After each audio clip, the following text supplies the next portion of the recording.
शुक्रिया आशिया। तो आपको बता दें कि आज जो बिहार में सबसे बड़ी हलचल देखने को मिली वो हलचल थी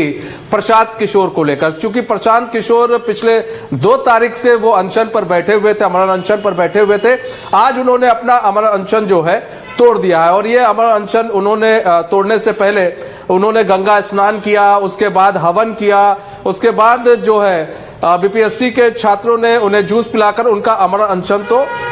तुड़वा दिया। उसके बाद प्रशांत किशोर ने एक प्रेस कॉन्फ्रेंस की। पहले हम हमारे संवाददाता भी जुड़े हुए हैं महिप, उनसे हम समझेंगे कि 2 तारीख से लगातार अमर अनशन प्रशांत किशोर कर रहे थे, लेकिन कहीं ना कहीं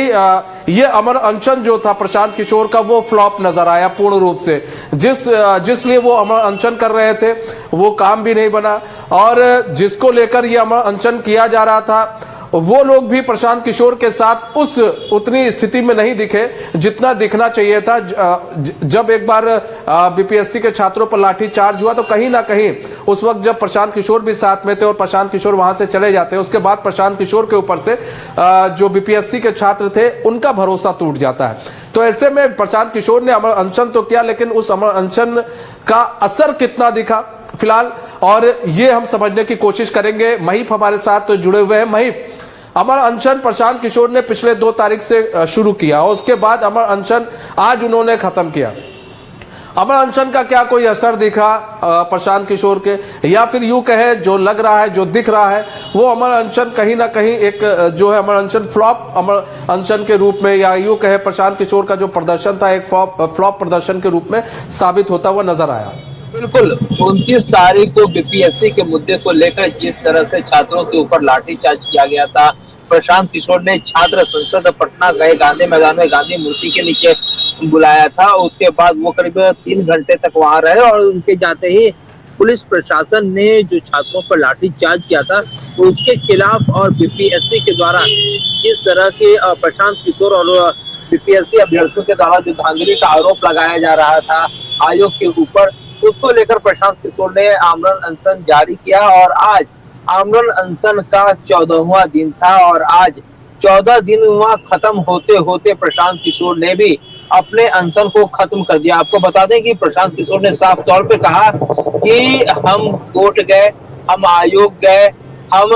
मुख्य सचिव के पास गए, मगर किसी ने भी हमारी बातें नहीं सुनी। और उन्होंने जो अनशन खत्म करते हुए कहा कि अगर हाईकोर्ट से हमें न्याय नहीं मिलता है तो उसके बाद फिर हम सुप्रीम कोर्ट जाएंगे, क्योंकि अभी हमें सरकार से कोई न्याय नहीं मिला है। उन्होंने साफ तौर पे कहा कि आखिरकार हाईकोर्ट का जो फैसला आएगा, और मनीष हाईकोर्ट का फैसला भी आ गया। आपको बता दें कि हाईकोर्ट ने सरकार को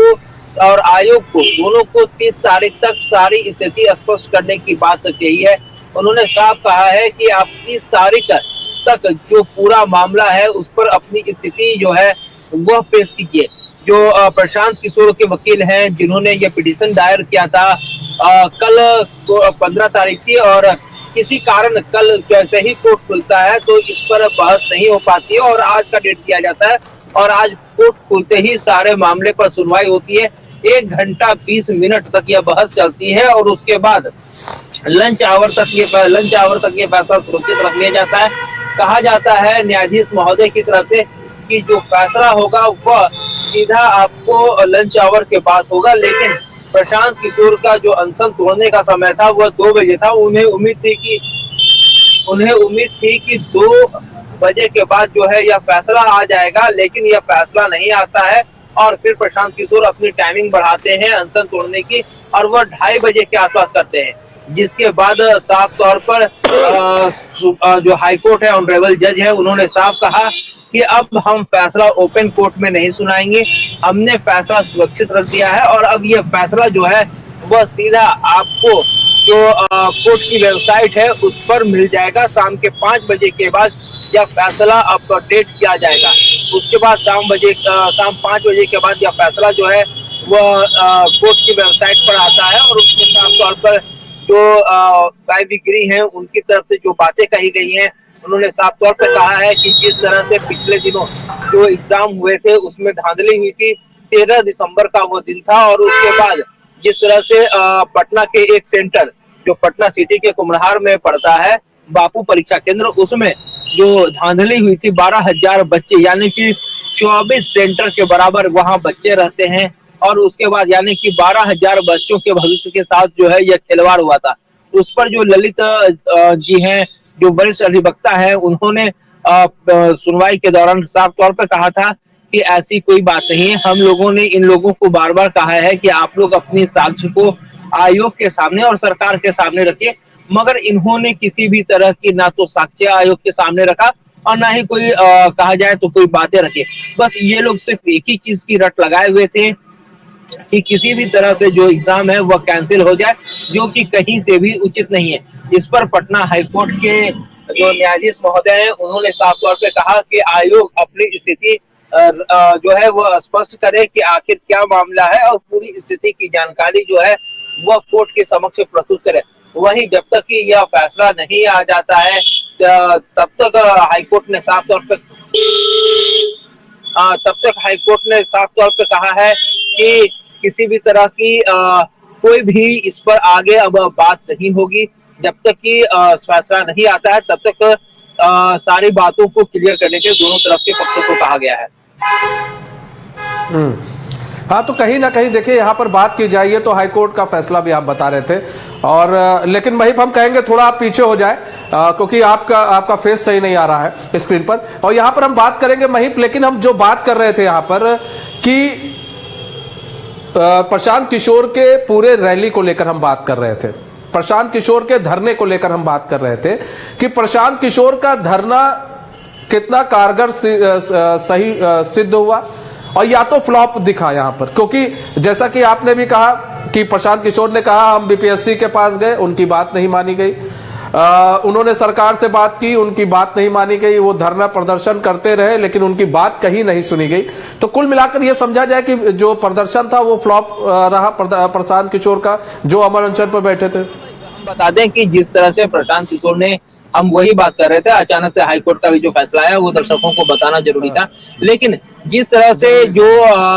प्रशांत किशोर धरने पर बैठे थे उसके बाद उन्होंने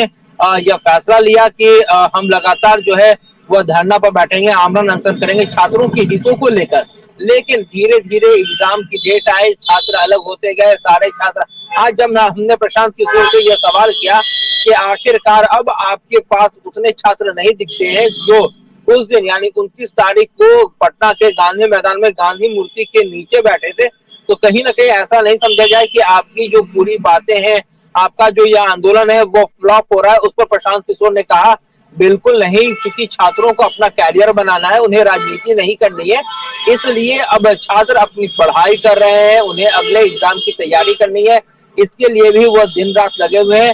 जब भी छात्रों को मेरी जरूरत पड़ेगी, मैं इस बता दूं, जब भी छात्रों को मेरी जरूरत पड़ेगी मैं उनके लिए तैयार रहूंगा। आपने बिल्कुल सही कहा कि प्रशांत किशोर को इस बात का एहसास हो चुका है, एग्जाम खत्म हो गए, कहीं से कोई सुनवाई नहीं हो रही है, उनका आंदोलन फीका पड़ रहा है, इसलिए वह अब धीरे धीरे अपने आंदोलन यानी आमरण अनशन को जो है वह समाप्त करने की घोषणा आज उन्होंने कर दी। देखिए यहाँ पर कई चीजें महिप, यहाँ पर अगर इतना आंदोलन का असर दिखता तो कोई अधिकारी जाता आज उनको जूस पिलाने के लिए, या फिर सरकार का कोई नुमाइंदा चला जाता उनको जूस पिलाकर अमन अनशन तोड़ने की बात कहता कि आप तोड़ दीजिए, लेकिन ऐसा कुछ नहीं नजर आया। वहां पर जो बीपीएससी के एक दो जो छात्र थे वहां पर उन्होंने उनको जूस पिलाकर अमन अनशन का तोड़वाया। यानी बीपीएससी जो है पूर्ण रूप से अपनी स्थिति स्पष्ट कर चुका था, सरकार अपनी स्थिति स्पष्ट कर चुकी थी कि भाई हम जो है प्रशांत किशोर प्रदर्शन करते रहे, हमें कोई फर्क पड़ने वाला नहीं है, बस लॉ एंड ऑर्डर मेंटेन रहे। और दूसरी चीज ये कि उनके प्रदर्शन से सरकार कहीं झुकने वाली भी नहीं थी और एक अच्छा मौका देखा प्रशांत किशोर ने, उनको भी अब लग गया था कि अब कोई हमारी सुन नहीं रहा है, तो ऐसे में अमर अनशन टूट जाए तो ज्यादा बेहतर है। जिस तरह से पिछले 2 से ढाई सालों से प्रशांत किशोर पदयात्रा कर रहे थे, गांव गांव गली गली घूम रहे थे, इसका भी कोई खास असर नहीं मिला था। लेकिन जब यह एक मौका मिला, जब तमाम विपक्षी राजनीतिक दल इस मुद्दे को भुनाने में लगे, तो प्रशांत किशोर ने, चूंकि नए नए राजनीति में आए, तो वो यह मुद्दा छोड़ना नहीं चाहते और इसलिए प्रशांत किशोर ने इस मुद्दे को बड़े जोर शोर से उठाया। उन्होंने भी इसे राजनीतिक प्लेटफॉर्म के रूप में यूज किया और वाकई में प्रशांत किशोर को पहले जहां 100 आदमी जानते थे, अब वहां 500 आदमी इस छात्र आंदोलन में प्रशांत किशोर के द्वारा उठाए गए कदम से साफ तौर पर उनको जान रहे हैं।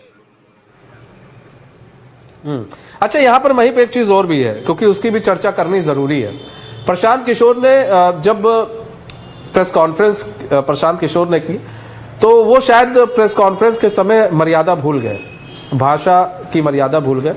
उन्होंने नीतीश कुमार को लेकर जो तंज कसा कि उनकी मानसिक स्थिति खराब है, उनको डॉक्टर से दिखाना चाहिए और 2-3 दिन के अंदर जो है उनकी रिपोर्ट जो है वो, उनका जो बुलेटिन होता है वो जारी करना चाहिए। तो क्या यही प्रशांत किशोर है? क्योंकि इसको लेकर बात की जाए, जेडीयू की तरफ से भी बयान आ गया है। जेडीयू की तरफ से नीरज कुमार ने कहा है कि भाई यही प्रशांत किशोर है जो कल तक इन्हें नीतीश कुमार को पिता तुल्य कहते थे और आज इस तरह के अभद्र भाषा का प्रयोग कर रहे हैं, जो कि सही नहीं है।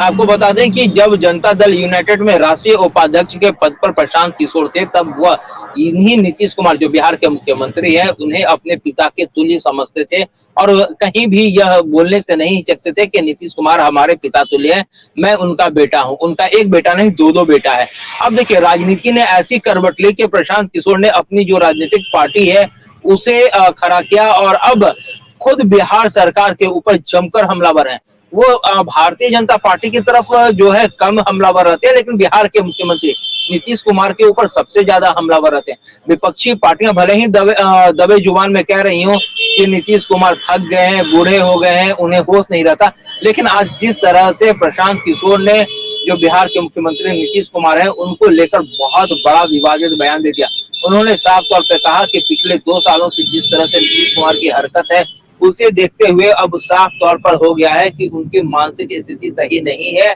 और उन्होंने साफ तौर पर कहा कि बिहार सरकार खुद अपने डॉक्टरों का एक पैनल बनाकर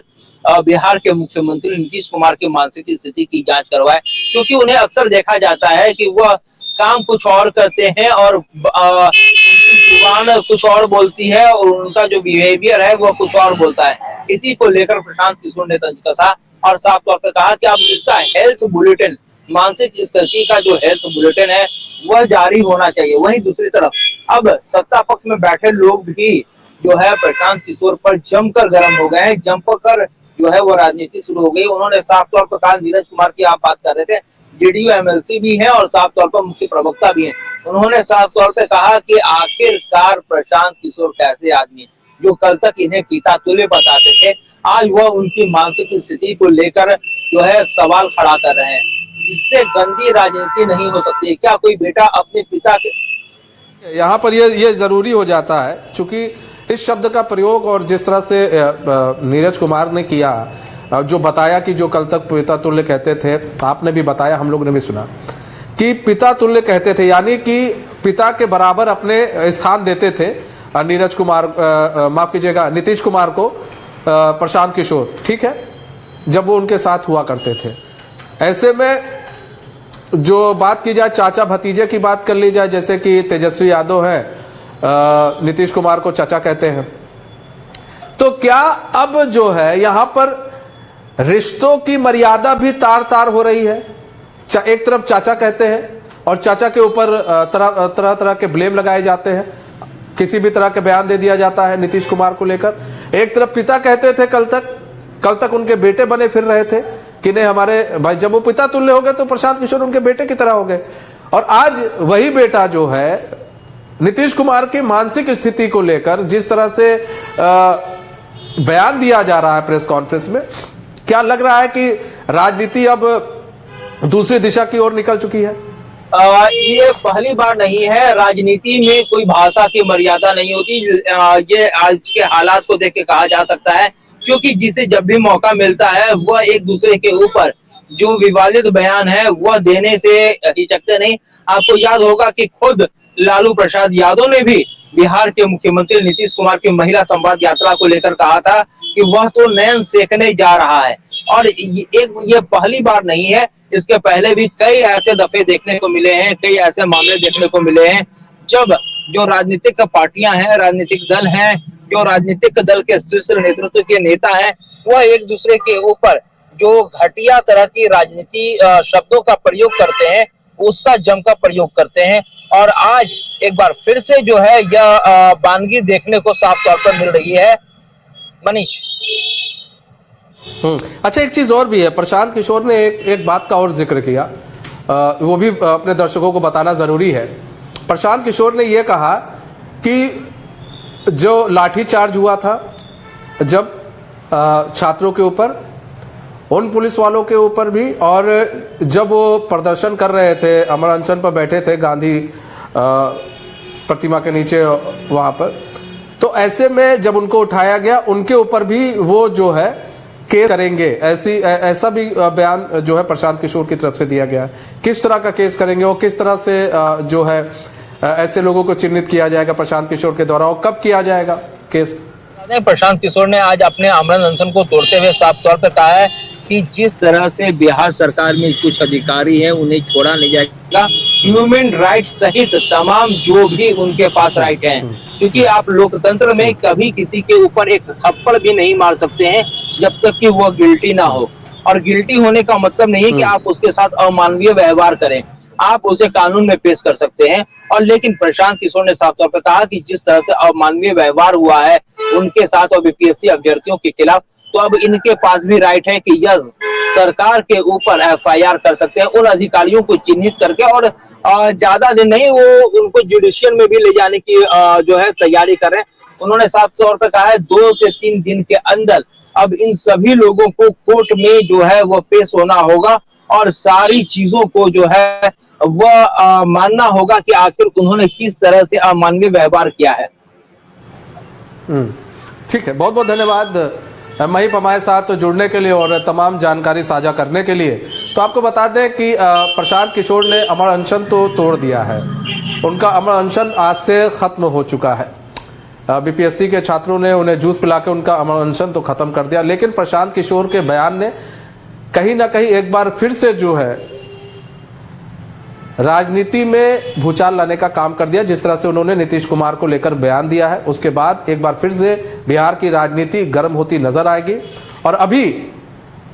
आरोप प्रत्यारोप का दौर जो है अभी फिर से शुरू होगा। जिस तरह से उन्होंने नीतीश कुमार की मानसिक स्थिति को लेकर बयान दिया प्रशांत किशोर ने, कहीं ना कहीं जेडीयू की तरफ से तो अभी फिलहाल बयान आ गया है, लेकिन अभी और भी पार्टी की तरफ से बयान आएगा। और